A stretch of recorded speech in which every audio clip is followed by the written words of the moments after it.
Thank you so much for coming today, and it's such an honor to introduce Professor Paul Liptz. He came all the way from Israel just to meet with us here in Memphis. Flew from Jerusalem to Memphis and back to Jerusalem today. So several of you have come throughout the weekend. It's been such a pleasure. The more we hear Professor Liptz speak, the more we want to hear. So it's just amazing, giving us so much information. And today, in honor of Yom HaShoah, we'll speak about how the Holocaust still informs the landscape of Israel. Hope you can hear me.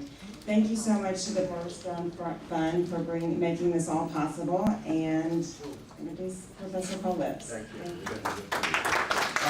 Good morning. Two short comments before we get into the topic. I've been to Auschwitz on many occasions. From 1990, just after the end of communism in Eastern Europe, I found myself going there as a scholar with various groups. Sometimes Jewish groups spend quite a lot of time dealing with the Shoah with Poles, young Poles and older Poles. And every time I've been to Auschwitz, there's always a remarkable event, which makes me think. Every single time I've been there, 10, 15 times, it rains. And now I'm in Memphis. And I arrived on Thursday, the sun was shining. And I was here on Friday, and the day was glorious. And then I was here on Shabbat, and it was magnificent. And now I'm speaking about the Shoah. And it's raining. And that proves that there is an Almighty, even for those who don't believe it. So this really strikes me as I came out of my hotel room this morning, and I hadn't quite looked out, and I just said to myself, you know, this is the hard topic. And we know it. The other comment I want to make, because it is not the topic, but I want to say it, because I think it's important. We're going to speak about the Shoah, the attempted destruction of the whole of the Jewish people. They succeeded in destroying 5.8 million, just under 6 million. But I think it's also very, very important, although this is the topic and this is what I want to talk about, this is what I believe in, to realize that tragedy and trauma has also struck other peoples of the world. And as a historian, having become involved in this topic of Shoah, of Holocaust, 30 years ago it must be, to realize that even in these last 30 years, the tragedies, real tragedies, wanton destruction of peoples, of hundreds of thousands of people all around the world, whether it was Cambodia, or whether it was Biafra, or whether it's in Iraq at the moment, or whether it's Syria at the moment, really has to make us think. And I think the long-term implications of studying the Shoah, the particular terrible Jewish experience, is to do whatever we can, in any way, in any level, in any environment, to ease the trauma of other groups. Because trauma is not a one-generational phenomenon. Trauma, and I'll be speaking very much about Israel, trauma seeps into your society, and it prevents you from enjoying some of the remarkable, amazing components of contemporary world living, which at some level or the other, bearing this burden, peoples who bear this ongoing burden, are therefore deprived of some very, very powerful, important moments. Last night, very interesting, Rabbi Micha, how do you pronounce him in English? Micah. Sorry, you know, I've got this Hebrew problem all the time. Rabbi Micah took me to a gala downtown, which was a thank you evening for Beverly, who's the retiring executive director of the Civil Rights Museum. And you know, we have those powerful moments in our lives where we just look at ourselves And at the end of this wonderful, wonderful evening where Micah gave a most remarkable presentation, everyone in this large hall, of whom I, with my own particular skin color, was a very, very distinct minority. It's important to feel what it is to be a minority. We sang together, the whole hall held hands and sang "We Shall Overcome." And tears came to my eyes. Came to my eyes because of the tragedy of some of the things which happened as a result of human acts. There are desperate things which happen with earthquakes and storms and those things. They're in one category. But the power of human beings to also cause great pain to others, I think, has to be considered. The Shoah, which is being in Israel today, tomorrow, I'll be missing it, which is a strange occasion for me not to be in Israel on Yom HaShoah, is a devastating story. A devastating story of an attempt of one group or groups to not punish the other group, but to try and totally exterminate them. And even those Jews who had converted to Christianity were wiped out. There was no way out of it. Therefore, we're talking about an event which has such deep, problematic components that we have to, I believe, constantly study, constantly ask questions, and constantly be aware of what this particular and other tragic events have been about. I want to give a bit of historical background. I'm a historian, If a historian doesn't give an historical background, I have to retire. Which I don't intend to do at any stage of my life. As long as I'm talking, I'm going to be lecturing. My wife is petrified that is true. But in 1945, May 1945, when the war had ended, there was a remarkable relief in Europe. Europe breathed, the people of Europe could breathe again. Everyone went home. And if you look at the surveys, you look at the things that were going on in London, 9th of May 1945, and around other parts of the world, and different groups who had been, you remember there were millions and millions of refugees in the Second World War. People who found them in other places. The sense of collective relief that we are going home was remarkable. And there were two groups who, as they saw everyone thrilled with going home, weren't so thrilled. Those were the Jews and the Gypsies, the Romas. Neither of them had anywhere to go home. And although in May, June, July, August, quite a considerable number of Jews who'd either been in concentration camps or in ghettos or in the forests did get on the train to so-called go home, you have, in a very significant number of cases, for example, on the trains going back to Poland, Jewish Holocaust survivors were killed on the train going back to their countries of origin. They realized in many cases they weren't going home. And even a year later in Poland, when Poland, people are already trying to settle down and Poland is trying to recover. You have pogroms, the Kilchem pogrom, there's a monument there between Warsaw and Krakow until today, where there was a pogrom carried out by the local Poles against survivors who had gone back to their home country. So many of the Jews had nowhere to go. By the way, as years go by, there are very problematic reports coming out of Holland, which is actually a very nice country. The history of Netherlands towards the Jewish people is outstanding. For years and years I've been giving the lectures of how nice the Dutch were. From the 17th century, the Jews were in the Dutch Western Dutch East India Company, and they were moving ahead, and the Jews of Amsterdam lived the best life of any Jews.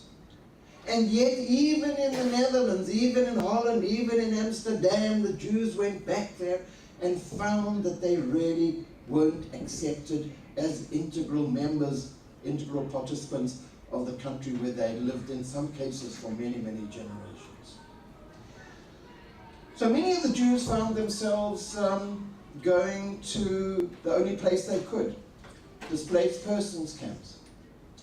And when they were going to the displaced persons camps, and we have a tremendous amount of reports, they had a number of goals. Firstly, if they go to a DP camp, maybe they'll find members of their family. And a goal, immediate goal, and it carries on until today. And in Israel, you feel it all the time, searching for family members. And there are still radio programs in the state of Israel today. And it's uncanny, you're sitting in the car and you're listening to some pop music. And suddenly you change station. And you hear, my name is Molly and I'm from the certain village of Warsaw. And I remember that I had a good friend at school. I now have no family. But does anyone know where so-and-so is? Because we were at school together and I just wondered if she's alive or not. And then a week or two later, we would hear, we would like to announce that this friend and this friend got together and they had a cup of tea in Dizengoff in Tel Aviv.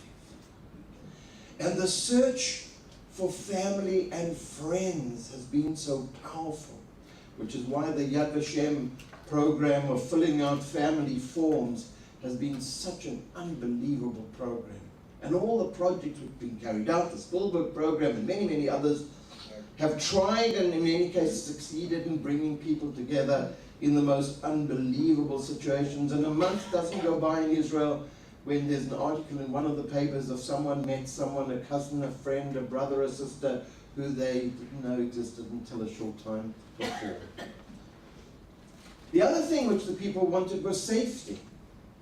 But having heard what happened on the trains and having heard about the non-welcoming responses they received from local citizens in many of the countries of Europe, the displaced person camps became, believe it or not, a home away from home.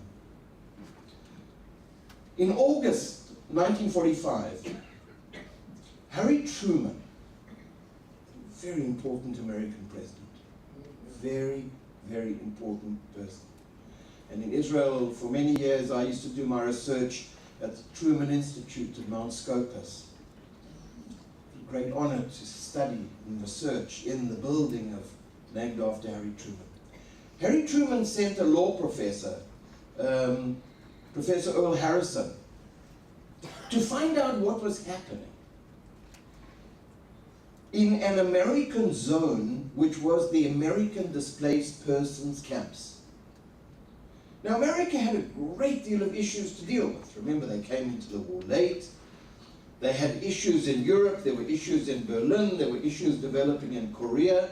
And Harry Truman, as a responsible political leader, had to work out what is happening with the American army who are in charge of the displaced person camps of Europe. Now, the American army had a lot of agendas on their shoulders. And one of their agendas was trying to deal with an issue that very few of them had any experience of. They hadn't done a 101 workshop in Temple, Israel, on how to deal with the issue. And Earl Harrison writes the following to Harry Truman. It's part of a remarkable, remarkable document.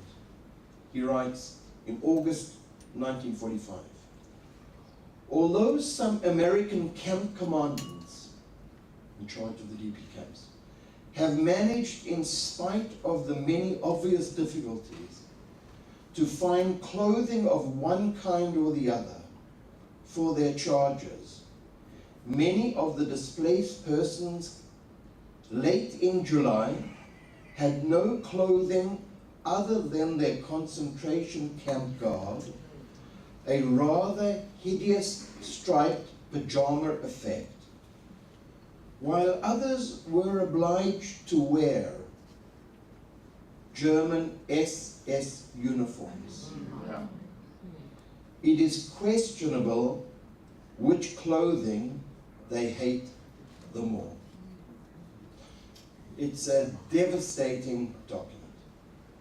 Harry Truman was affected by this. We know from people who were very close to Harry Truman that he was deeply concerned by this, and one of the reasons, not the only one of the reasons that in a world where very few people believed that the Jews should have their state, that the role of Harry Truman was so important, in many cases against the wishes of the State Department, and in many cases against the wishes of the defense establishment. By the way, the defense establishment was petrified that American soldiers would find themselves not having to deal with the complexities of Europe and Asia, but find themselves fighting for the Jewish people in the Middle East, and that was the last thing that the military wanted to do. Now, with time, it was possible to get out of the displaced persons camps, but there were 250,000 people in the various displaced persons camps. The American, which was by far the most popular. If anyone could get to an American displaced persons camp, that was where you really wanted to be. I mean, that was the Hilton Hotel of displaced person camps.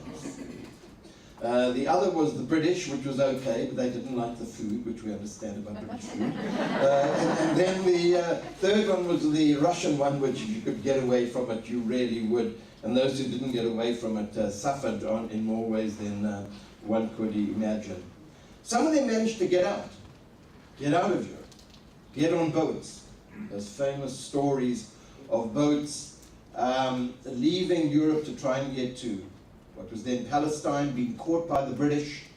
The amount of people who had spent 4 or 5 years in a camp or a ghetto, caught by the British, taken back to Cyprus. Once again, a barbed wire encampment, and would eventually get to the State of Israel in May 1948, when the State of Israel was established. It was trauma on trauma on trauma. And it developed among the Jewish people, and the Jewish people in the State of Israel in particular, because in 1952, 1 out of every 4 Israeli citizens was a Holocaust survivor. If we talk about the impact of this period on Israeli society, even for those of us who are so confident that we in Israel and the world are in a better place than it used to be, deeply embedded in the collective psyche of Israeli society is the sense of deep loneliness. Very, very profound sense of loneliness. Now, I often tell my colleagues, we're not so lonely. Come to Temple Emmanuel in Memphis, you'll find we've got good friends. Come to Temple Israel, I'm sorry. Come to Temple, I said to me, come to Temple Israel. See, too much Israel in my mind. Come to Temple Israel in Memphis, my apologies. And you'll know that we've got friends. And we've got friends. Travel around the world. I'm finding friends, Jewish and non-Jewish, and others, and people I wouldn't expect. So we mustn't get too hung up on this one. But the sense of loneliness is a powerful issue which comes to the fore in critical situations when in Israel. When the Holocaust survivors arrived, as if they hadn't been through enough crises, they were confronted in Israel by yet another one. You haven't had enough. You come to your homeland. You're welcomed at the entrance to Israel, often on the beaches, because during the illegal period you weren't quite welcomed at Lod Airport by the British immigration authorities. So you had to come in another way. And you would be greeted by singing kibbutz members, excited to see you. Many cases even risked their lives, because some of them had been to Europe to literally carry Holocaust survivor children on their shoulders through Italy and the snow and other parts. So those people who were living in what was then Palestine had done a remarkable issue. But Israeli society refused the topic of Holocaust, of Shoah, to be a discussion point until 1961. And there are horrendous reports about people who had the numbers from Auschwitz on their arms, being told that they should wear long-sleeve shirts all the time. Now, why was Israeli society so reluctant and so unable to deal with this tragic event of 25% of your population? The reason was that Zionism, very radical movement, demanded that we change our whole self-image as a people, that we would not survive in the world, in the post-First World War world, and the post-Second World War world, without changing our self-analysis. And we were now fighters. And so therefore, when Shoah was related to, it was related to the ghetto fighters of Warsaw. Anyone who could pick up a gun and use it, even if it failed, was a hero. And the others weren't part of the story. And the need, it was kind of almost a rewriting of a narrative, a 2,000-year-long narrative that the Zionist movement initiated, without, I think, even fully aware of it, initiated the idea of don't talk about weakness, because the only way we are going to survive is to talk about strength. And so the early monuments of Yad Vashem, which has now gone through many, many stages of renovation, is totally different. If you haven't been to the new museum, try and get there. It is remarkable. But in the early stages of Yad Vashem, not only were the statues of heroes, you have that statue in the middle of Yad Vashem of Mordechai Analevich, very unusual Jewish statue, where bodies are not part of the Jewish narrative. Here you see half-covered Jewish bodies, men and women, holding guns and hand grenades. And why is that the central statue, the central motif of Israeli society? Because this was going to be a rewriting of history to show that we are strong. And because the overwhelming majority of the Holocaust survivors had not held a gun because there were no guns to be held, found themselves from about 1947, for those who had arrived earlier and those who arrived in 1948 with the creation of the state, until 1960, were not allowed to speak of their narrative. Not only that, Yari, who was one of the leaders of the left-wing movement at the time, the Mapam Party, made a famous speech in which he described the Holocaust survivors in the following terms. He said to a large audience, "They have acquired ideas which are almost fascist." Now, Yari was a supporter of Soviet communist thinking. And he was convinced, and he was not alone, that they were petrified that the impact of Nazism on the Holocaust survivors had become part of the essence of the people, that their minds had imbibed Nazi ideas. Seems crazy. But therefore we have the case of Heike Grossman, an amazing woman, passed away some years ago, who herself belonged to the leftist political parties in Israeli society, who spoke about the fact that she could not mention that she was a Holocaust survivor if she wanted to make her way in this upwardly mobile society of the 1950s. Now, what changed it? And this is very much a history we constantly talk about, the theory of unintended consequences. The most important event of Holocaust studies, which makes almost no sense, was the Eichmann trial. The Eichmann trial, Eichmann, some of you may remember the story, living in Argentina, Israeli society which has never quite reacted legally, illegally picked him up. Oh gosh. I went through the list of activities that we did bringing out Eichmann from Argentina, and I'm no international legal expert, but I came to the breaking of 12 international laws, of which one was Eichmann was placed in Foreign Minister Abba Eban's aeroplane, which had diplomatic immunity. You don't do it in good society. But good societies aren't necessarily our strong point. So here we broke these laws. Eichmann comes back, very dramatic moment in Israeli history, and actually changed the way that Israeli society understood Shoah. Because the heroes which come about, we hear about in the Eichmann trial, and it was for many years in Hebrew, and now some years ago the whole trial has been translated into English. You have to have about 4 bottles of strong vodka each day. I mean, you know, you have to soften your nerves just a little bit as you're reading through. But what the Eichmann trial did was to totally change the understanding of what Shoah was. And we came to understand that to stay alive for a day is an act of heroism. One day. And you know, I've grown up also. Because when I started doing Holocaust studies in the early 1970s, I kind of didn't think it was so difficult to understand.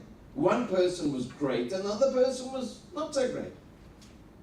You quickly go into the schools of Yad Vashem. It's got a gigantic educational institute, and I taught there in different frameworks over the years.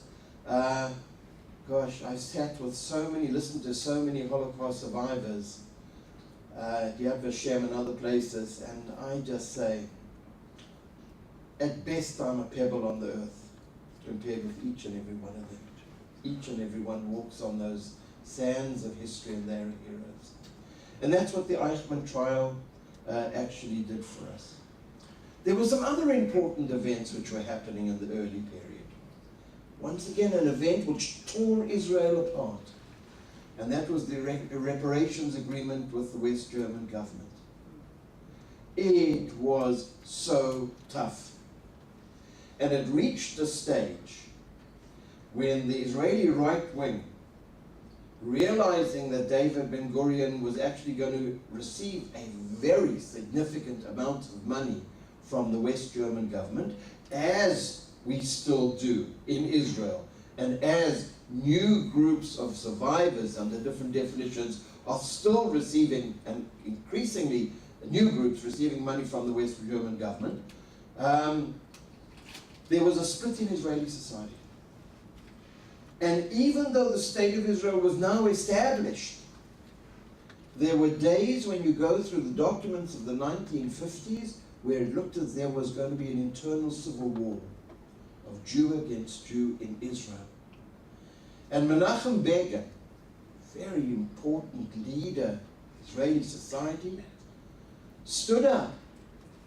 And as the tensions were rising, and people in the streets were actually throwing stones into the Knesset, not where the Knesset is today. It used to be downtown Jerusalem. Excuse me. And Menachem Begin made the following speech. The Israeli police outside, opposing the demonstrators, those people who didn't want to receive money from Germany, Menachem Begin says, the police are using gas which comes from Germany against our Israeli citizens. Now in Israel we have to be very, very careful of our language. And unfortunately one of the events which I've been very much aware of from the 50s, and it's true till today, is using Holocaust Nazi language for political purposes. And nothing could be more dangerous.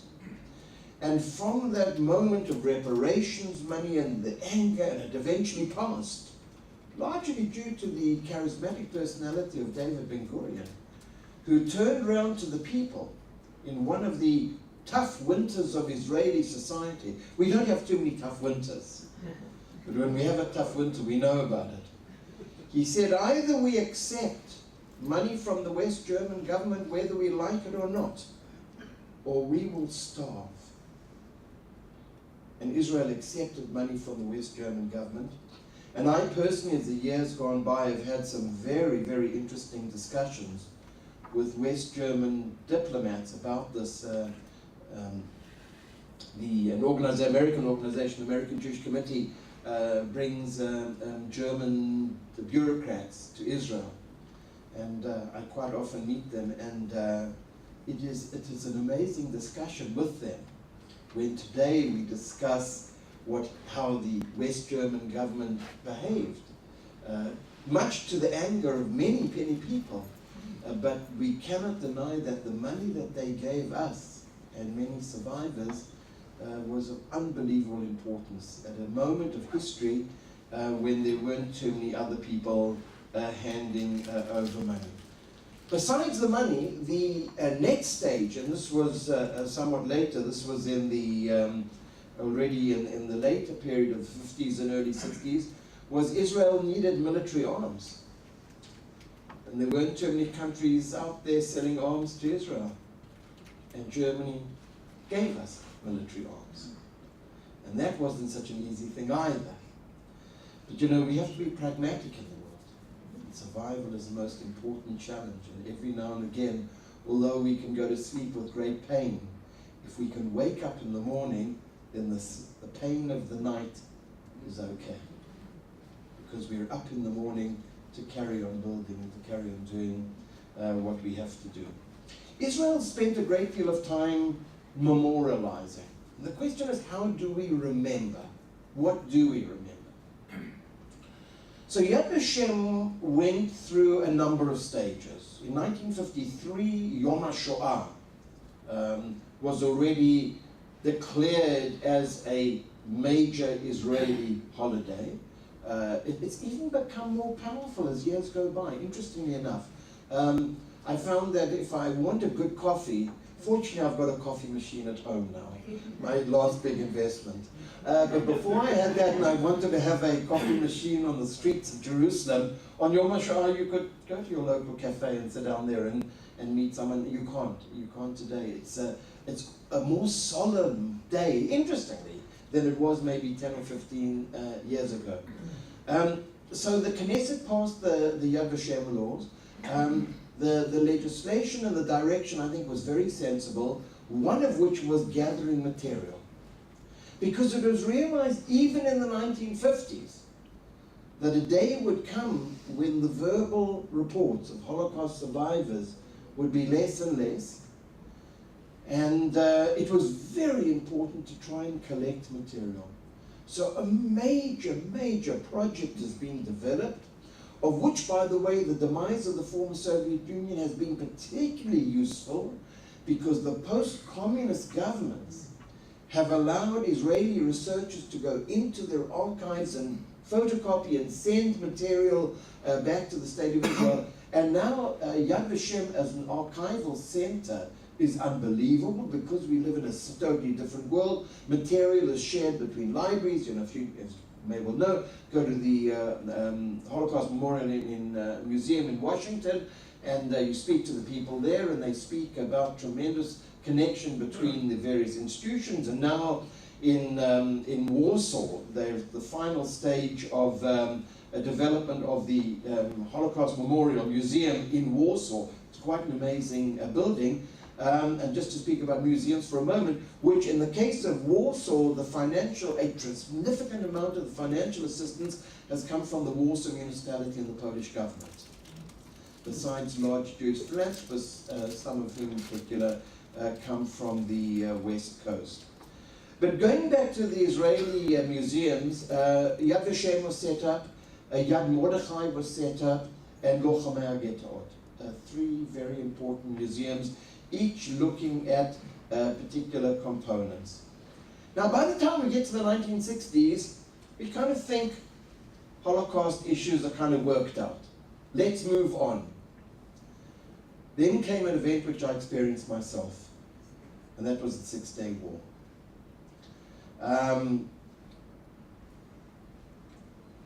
The Six-Day War, and I arrived there one day before the war, but I very, very much remember the week before the war, because the week before the war, I and many other youngsters in the world had decided that we were going to Israel for the war that was going to break out.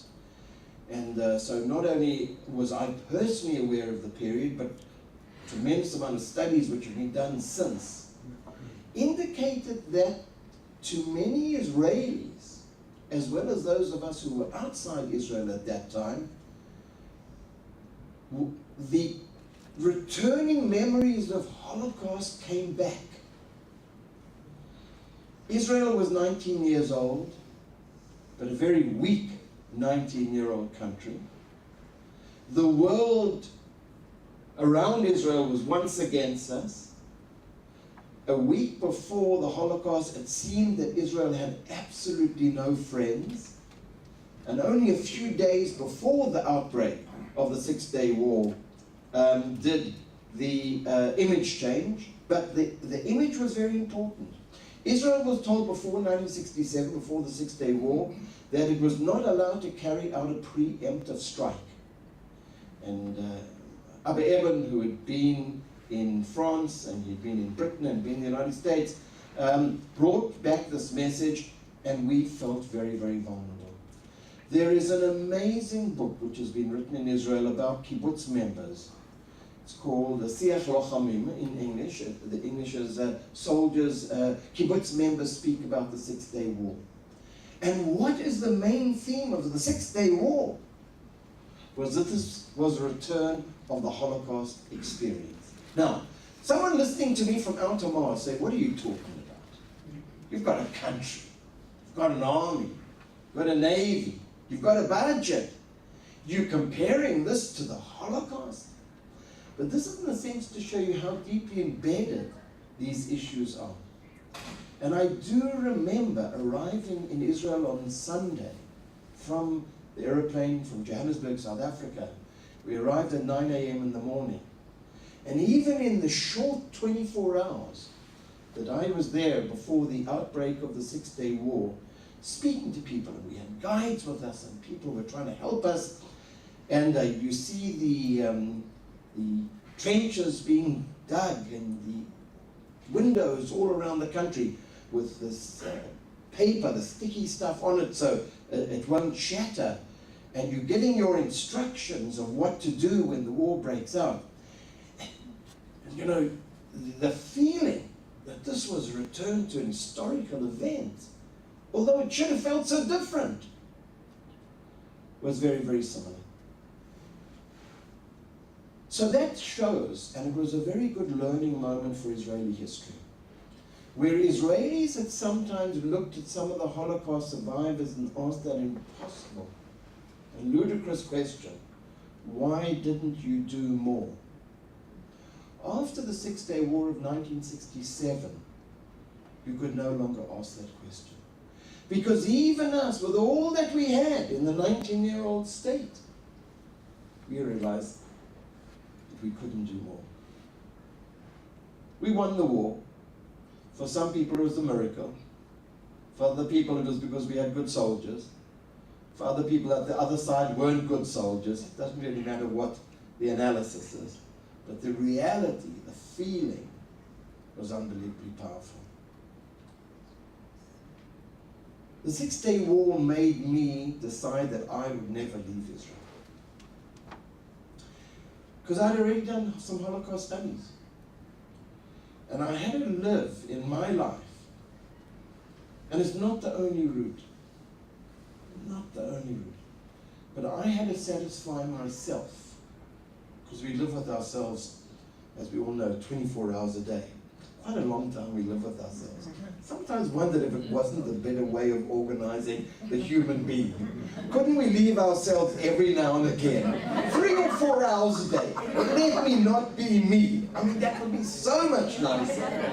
So we wouldn't have so many complexes, we wouldn't be paranoid, we wouldn't argue, we wouldn't be pathetic.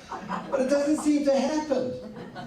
And as soon as one realizes that one is worth oneself 24-hour days without a minute break, thank God we sleep, we forget about it for a bit. But that to me was a very, very powerful motivating factor for me to saying, having been there at that moment, trying to find within a life that I very much wanted to live an additional meaning, some other added component was important, and that was certainly one of the reasons why I moved to many of the historical disciplines that I did, and taught Holocaust studies and taught courses on racism and taught courses on discrimination. And as my wife often points out, whenever I tell her I'm about to choose a new topic, she says, is there any chance at all it won't be a depressing one? And she's very, very kind. And I promised her that as I get older, I will try. So I actually deal with 25 countries. I'm delighted to say that number 24 is not a depressing country, because my country of analysis, number 24, was Canada. Canadians are happy. Canadians are happy. They smile, they have lots of land, they have oil, lovely food. They have a bit of a problem because they can't understand why the United States actually, the Americans feel they're more powerful than the Canadians, but okay, you have to deal with some of those issues. But number 25, by the way, is Spain, which is going back to being depressed again. So, you know, I've taken my depression on a kind of lovely route. Let me conclude on Holocaust in Israeli society today. It is formalized today, it is well studied, and it is analytically studied, and that's been very important. We can't get into a traumatic roller coaster every sentence. We have to move away. And one of the most wonderful educational tracts that we've gone on to in Holocaust study in Israel is actually looking not at Holocaust per se, but at the world that was.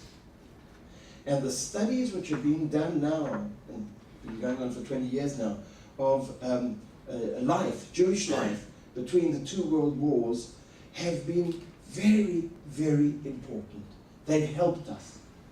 Because although the tragedy becomes even larger, you kind of at least feel, wow, that's who we are, and that's where we want to be again. So while there's been no reduction on the actual events between 1939 and 1945, the world that was has been very important, because I think it gives some level of inspiration. Holocaust is revived in Israel because of the immigrant phenomenon. 1 million former FSU, former Soviet Union immigrants who arrived in the 1990s. We had not really paid a great deal of attention about what it had been like to be living in Russia during the Second World War. Well, the Russian immigrants came, and they said, this has to go onto your agenda as well. And some years later, after their arrival, a major monument was placed in the gardens of the Mount Herzl, in the area of the military cemetery, which is a memorial to those Russian Jews who had, until many years, been behind the Iron Curtain. They brought with them the Holocaust experience also, either fleeing from the Nazis or in the forests or in many other realms where they had experience. We are now starting to receive French Jews. And the French Jews are bringing the story also, the Vichy, the role of France. So what's interesting about the state of Israel, at a certain time you think you've got it kind of worked out, and you put it into a nice little box, you close the page, you write the epilogue. This is one of the stories where you never write the epilogue. It's always there. And the good part is that it's understood, the good part that it's analyzed, the good part is that I think more and more people like myself, and I'm no way isolated, take the Holocaust as an unbelievably important event, and in the same breath can have empathy for other people who suffer.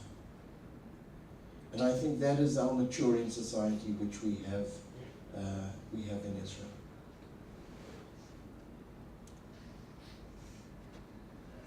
It's raining more. We came in when there were dribble. Just a bit. Now if we go out, we really get wet.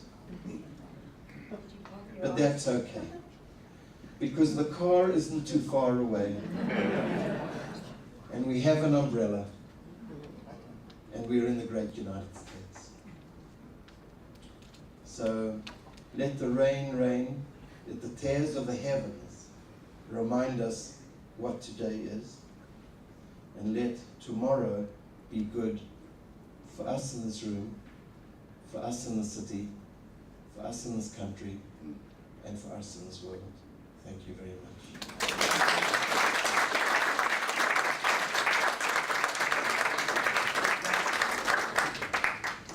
We have time for questions, comments. How much time do we have?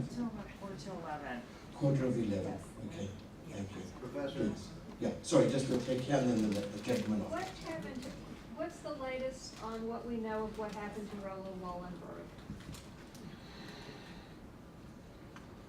He was, by almost all reports, killed in a Soviet prison. There was, your question is legitimate because there was ongoing attempts to say he must be alive, he must be alive, he must be alive. But it's pretty clear from information we've received from Russian archives in the last 3 or 4 years that he was in fact taken to a Russian prison. He was alive for a number of years apparently, but he was killed by the Russians, either deliberately killed or malnutrition or some other reason. But he is a dramatically important person. Your question is very, very important because when you see the memorials in Budapest to Raoul Wallenberg, and they've recently built a very wonderful little Holocaust museum in Budapest, and Raoul Wallenberg comes up in a powerful way. There are in fact 2 sites relating to Raoul Wallenberg. The reason why the issue of Raoul Wallenberg is also so important is that Hungary is a very, very problematic country at the moment for the Jews. There are about 100,000 Jews living in Hungary, most of whom living in Budapest. And the Hungarians, although a significant number of Hungarian Jews survived, the Arrow Cross, the role of the Arrow Cross in Hungary was absolutely horrendous. And there's now a radical right-wing group, the Jobbik group, which has a flag which looks like the old Arrow Cross group, which looks very much like the swastika. And so, when I'm in Budapest, and on the one hand, on the one shoulder, I have Raoul Wallenberg on the side, and the other side I have the rise of terrible radical right fascist organizations in Hungary. In the last election got another 5 or 6% additional vote as compared with the vote that they had in the previous election. Please, sir. Professor, in linking your lecture this morning on the show with your opening lecture Thursday night on external threats which Israel faces today, including the Iranian threat, what is the backdrop of the show in terms of how Israeli society and leadership looks at the Iranian threat in particular? I think the Iranian threat, in a strange way, for Israelis is less frightening than for friends living out of Israel. And it's because when we looked at Israel, when I arrived there in 1967, and although we had the state, it was a weak state and a poorly developed state and a difficult state. Now the state of Israel at the age of 66 is a different kind. And although there are certain groups who do think of Iran as yet another potential Holocaust, at the same time we know that the state of Israel is in a very different position from what it was. If in 1967 we felt that our survival depended on others, fortunately today we know that the survival depends on ourselves, and we have the mechanisms. So although the potential dangers are tremendous, and by the way, the threat, although the Iranian threat looks like a tremendously larger threat, basically Israel has faced threats since the day it was created. So we've kind of got used to the threat business. But I think the feeling is that there are today different alternatives. There are numerous alternatives. One of which is clearly the cooperation of the wider world, the Western world in particular, who by and large do seem to be taking it seriously. There are certain schools of thought in Israel that say they don't take it seriously enough. There are others who say they have their own realpolitik way of looking at issues. So there is the external economic pressure which exists on Iran. There is the external political pressure which exists on Iran.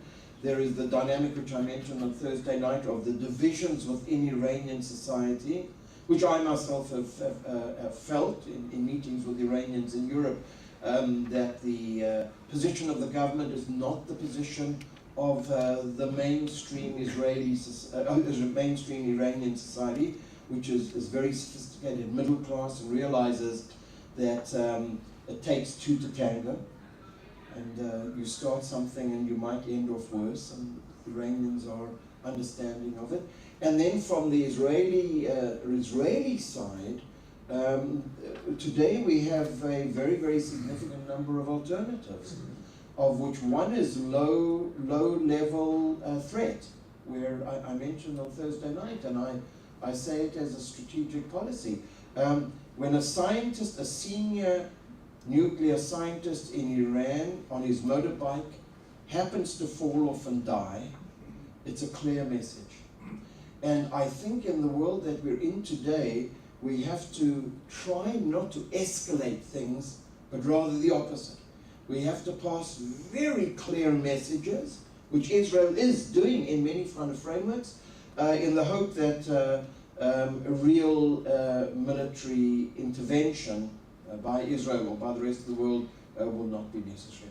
That is not to say we're not concerned about it. But you know, there's a strange thing living in Israel.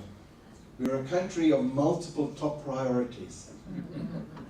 And it's quite interesting. It is interesting. I mean, I'm always amazed that kind of we sit down. Israel has more think tank than thinkers. And we're always thinking about something, We're always planning the next. And it's fascinating. You sit around with 20 people from different disciplines of different ideas, and there's always the initial question, will everyone go around and please say what they regard as the major challenge facing Israel? There are 20 people, there are normally about 23 ideas. So it's a very interesting phenomenon of maybe part of the reason why we don't allow the Iranian issue to escalate so high is that our drive to create a better, healthy society is so powerful that only one or two of the 20 odd people in a room would regard that as the most important. Now, I don't think that I don't think we're ostriches putting our heads in the sand. I don't think it's that. I think it's because we're at a very, very healthy stage of development, and we've got so many positive things to think about that the Iranian issue is one of many. By the way, I want to say that I'm more frightened about the Middle East generally and less about Iran per se. I'm petrified that the Syria, which is a complex, interwoven civil war, might escalate over into Israel. The borders in our part of the world aren't like your American-Canadian borders. You walk over them. Or the question of what can happen in Lebanon, what could happen in Egypt is very problematic. What could happen in Gaza is problematic. What could happen in Jordan? Jordan's a very good ally of ours, but it's a very fragile country. So maybe when you have so much tsuras, you think of the nice things. And that's why we have some wonderful, wonderful restaurants in the state of Israel. It's our answer to the world. Thank you for your important question. Please. Do you have any hope for any progress? Sorry? Do you have any hope for any progress I've also hope, always got hope. with the Palestinians? Yes, always got hope. And the reason I've always got hope is that my dictum that I wake up in the morning, if I haven't got a hangover because I've had too many vodkas the night before, is never say never. I live day in and day out with the concept of never say never. And I want to say, and I think I was speaking to your wonderful daughter Jan the other day, that one of my case studies is the German-French relationship. Studied the relationship for years. And there wasn't a month in the relationship when some leading figure would say, we will never come to terms with Germany, from the French side. And from the German side, we will never come to terms with the French. And you know, one day, many years ago, I was looking at the newspaper, and there was a report about a combined military activity by the Germans and the French on the same side. And that had been a never situation for many countries. Now there are other case studies in the world. One of the cases where groups do think there will never be a solution, it's interesting, is North and South Korea. In North and South Korea, I won't go into some studies that I've done, but I used to belong to a conflict resolution team. And what we used to do is try and study what we call commonalities between countries. We thought, because we were very ignorant, we thought that if countries are more like each other, they possibly will get on with each other. So obviously when we took the North and South Korea case, we found that there are 19 out of 23 commonalities, and yet they're about to kill each other every other day. And then we took, at that time, it was some time ago, the Cyprus-Turkey, the Greek-Turkish case, looking particularly at the island of Cyprus, and there's no commonality between Turks, and no commonality between the Greeks. And they've hated each other for 100 years, and they almost every now and again work things out. And you can have great Turkish coffee in Greece today. And then there was a case of Belfast, Northern Ireland. And I used to love teaching Northern Ireland to my Israeli students. Because I used to start the first presentation telling who the one side, side A is, and whose side B is. And Israeli students are very pragmatic, and they look at the details that I'm saying. And I was always waiting for the ultimate question. He says, hold on, we've been listening to you for half an hour, which is quite a long time for Israelis to listen to me without interrupting me. That's quite an achievement. So they listen, they say, we're listening to you for half an hour, and you've been talking about Protestants and Catholics. But they're all Christians. So what are they fighting about? And then I have a great answer. Do you know anything about tensions between Jews? And at that time I can carry on my course uninterrupted for the next hour. So the point I'm making is that if you look at the complexity of the world we live in, it is possible to make two totally legitimate comments. One is that we are never going to get on with each other. A, B, C, D will never come to terms.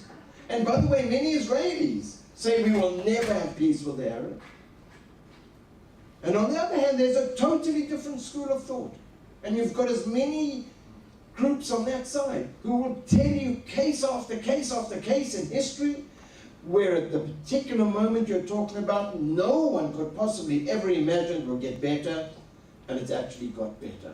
Now, just let me add one comment on issues of Israeli society. In terms of this, in Israel many years ago were two amazing organizations established, very much related to your question. They were two organizations set up by ex-army people. And you know, there's no shortage of ex-army people in Israel. But it was an organization of ex-army officers, senior people in the army. If you were a regular sergeant like I was, kind of totally irrelevant to the Israeli army, probably more of a threat with me in the army than when I was out. But if you talk about people who are actually positive soldiers, there were two organizations set up. And one organization was a military organization, hardline right-wing, have to be tough, have to be strong, no compromise. And that organization, very sophisticated, was called the Committee for Security and Peace. And they're like all good things in Israel. You just have one organization, you have to form another one. I mean, could you imagine anything in Israel just having one? And that would be a disgrace. So the second organization was set up by a very, very impressive group of ex-military officers. And because we have such sophisticated language in Israel, this one was called the Committee for Peace and Security. The first one was Security and Peace, and this one was Peace and Security. Now, I was fascinated by it. And for me, this was kind of like a flag to a bull. I said, this I have to understand. And the names were being published, and I thought I was going to write the most brilliant article, and it was going to be an actually article that someone would actually read, which in itself would be pathbreaker for me. So there I'm getting ready to write this article, and I say I'm going to make an analysis of which military people think what in Israeli society. And I spent about 3 or 4 weeks, and I went through material, and I looked at the units, and I looked at their background, and I put as many components as I could together. In the end, I realized my article would have been a one-liner, which is, I don't know. It wouldn't have been a very good article. No one would have read it. No one, sorry? Is that it? Someone? Okay, we can hear you. Can you hear me without it? Is that okay without it? I can't understand. It seems to have gone. Okay, so if you can hear me. So my point was as follows, that at that time I realized that in terms of your question, will anything be, it basically depends on how you look at the world at a particular moment. I personally come from my own disciplinary background, having seen so many situations which seemed so impossible at one moment, and at another moment seeing they're improved, that is what I think about the Israeli-Palestinian or Israeli-Arab issue. I want to add another term. I don't know if the question is, will there be peace? Because I think the question should be different. Is there a possibility of reducing conflict? And I belong to that school of thought, that I don't like to jump. Right. Peace is something which Americans and Canadians have. Right. Reducing conflict is what you have to talk about in the world that we're talking about today. Between Russia and Ukraine and America and Crimea and all the things that are developing, I don't know if we're moving into a situation of peace over there. And maybe it's only certain countries, of which America is one of them, who constantly want peace talks. But it's ludicrous. I mean, I like America. Please don't tell John Kerry what I think. But I don't think that's what it's about. I believe let's talk about reduced conflict. And at the moment we speak about reduced conflict, we can actually sit down with our neighbors and say it's to our mutual benefit not to kill each other. And I think there are enough people on the other side, and certainly enough people on our side, who believe it. So this is how I think we must phrase our thinking, which is very, very different. It's a non-Western model, because the Western world sees things in very clear categories. And you're either at war or you're at peace. I want to tell you, most of the world is not fully at peace. So therefore, the other important alternative is the reduced conflict idea. So thanks for this. Yes. Sorry. Next you. Sorry. Yeah. Good. My question is, Thank you very much. Yeah, the next one? I'm sorry. Okay. We are friends, so I can be kind of nasty. Okay. Yeah. Sorry. Yeah. Can you please comment on the recent rhetoric last night? Mahmoud Abbas, for the first time, recognized that the Holocaust took place, and Netanyahu, in response, said, as long as Mahmoud Abbas has pictures taken with Hamas leaders, that is meaningless. Where we are is good now. Yeah. Good. Where we are with the Palestinians, in certain stages of negotiation, one uses absolutely every technique you can to try and annoy the other side. That's first stage of negotiation. In our conflict resolution team, there were 5 of us, and we used to spend a lot of time discussing what is called pre-negotiation. And people think that negotiation is difficult. Pre-negotiation is worse. Because pre-negotiation is how can I insult the other person so much that they won't want to talk to me. And the Israeli-Palestinian issue, although we thought we were going to negotiation, is actually still at the pre-negotiation stage. So both sides will say things to each other that if we take them literally, we will say, no value, no way of going anywhere. If we see it as part of the mechanism of putting the other on in an awkward position and forcing them to kind of change the language, then we can understand a little bit better. A negotiation is not for the weak-kneed of the world. Negotiation is tough business, and you have to go through the process of unnerving the other. That's a very difficult situation.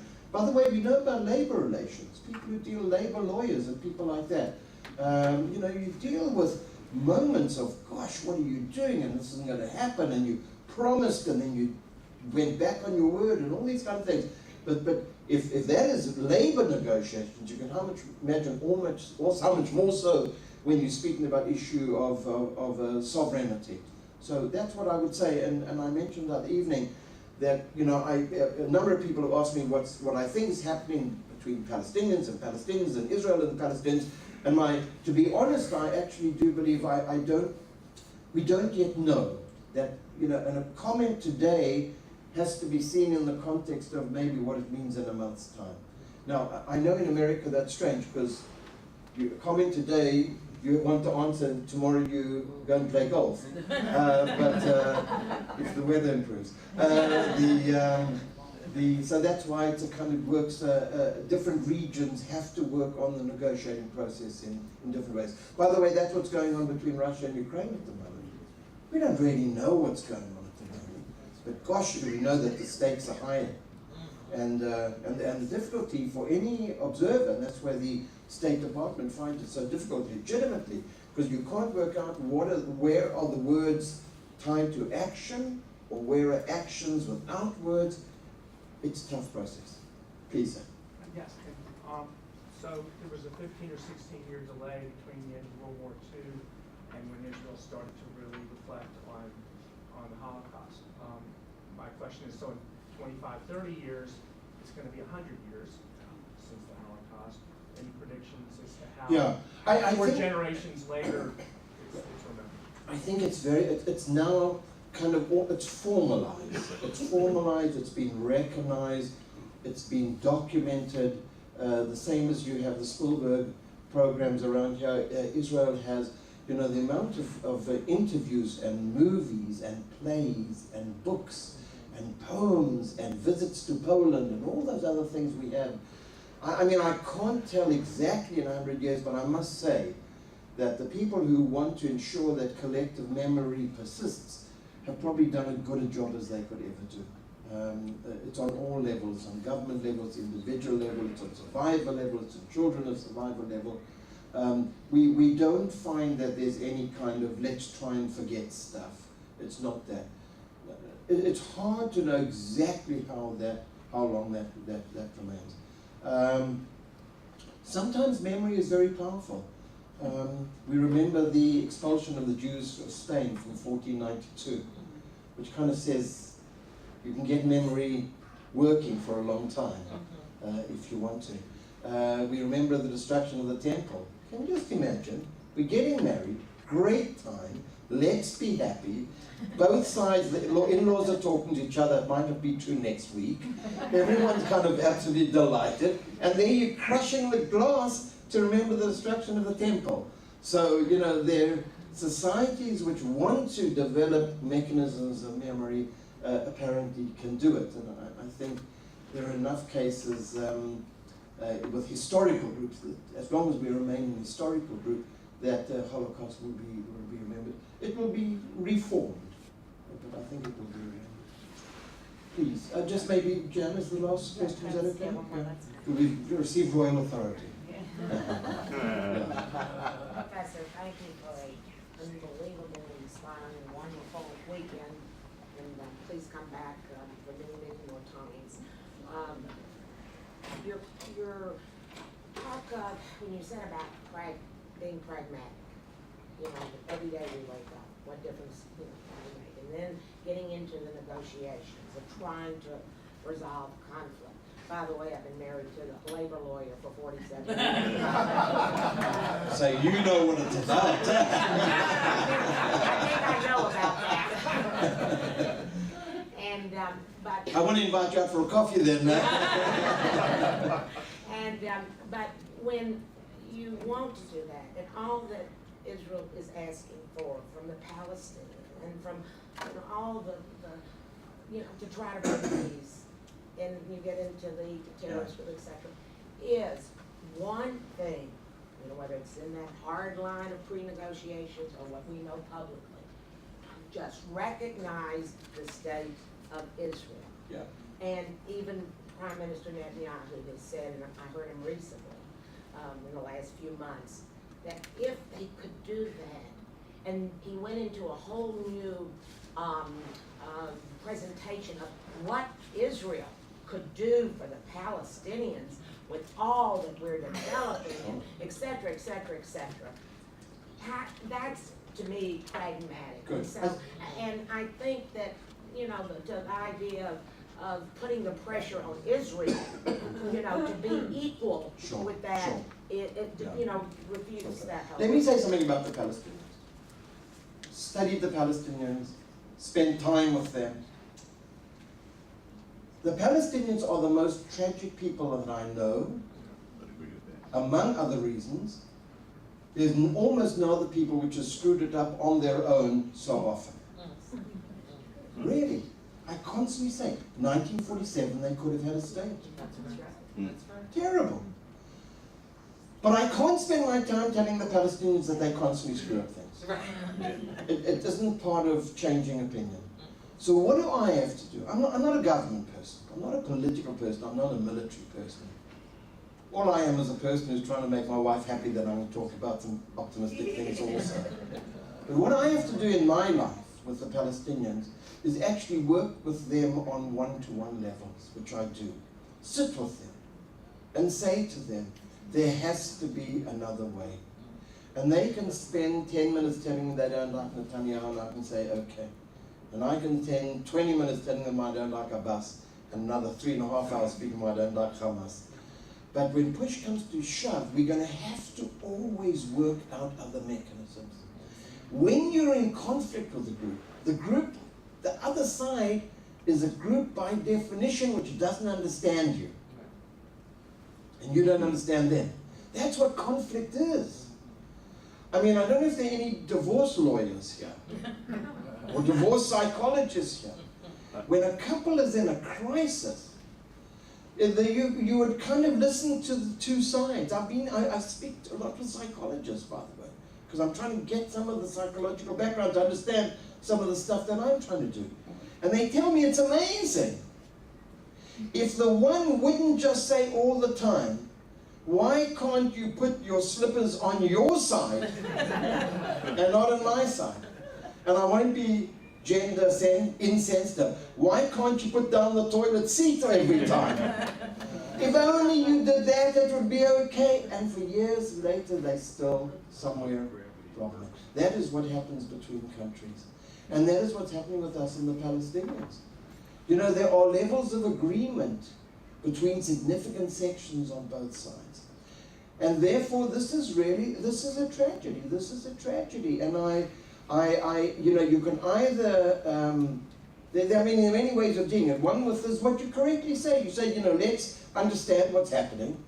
And I'm not into the blaming game, because the blaming game doesn't go too far. So I'm into the issue of trying to find where there's some sort of components of understanding. And, you know, a lot of us in Israel, and it's not about peace talks, by the way. Sometimes people throw you into dialogue. No, I'm not into dialogue. I'm into sitting with someone who I don't necessarily agree with and saying kind of, what can we do to make it a bit better? What can we do to, as I said earlier, to reduce tension? What can we do just, you know, surely there has to be a better way. Because the amount of energy and resources which are wasted are unbelievable, and I wish it could be different. I have to conclude my comments. So let me take the advantage of trying to conclude my weekend, which is, for those of you who've been dying to go into the rain, I'm going to keep you out of it just for a few minutes. I've had an unbelievable weekend. When I found that I was coming here for 4 days, my friends thought I was crazy. I won't tell you what my wife thought. But fortunately, she had a great weekend, so I spoke to her last night. She said she was happy, which was good. It's been wonderful. And I was speaking to Jan in the car now, and I said, you know, what did I enjoy so much? I'm traveling.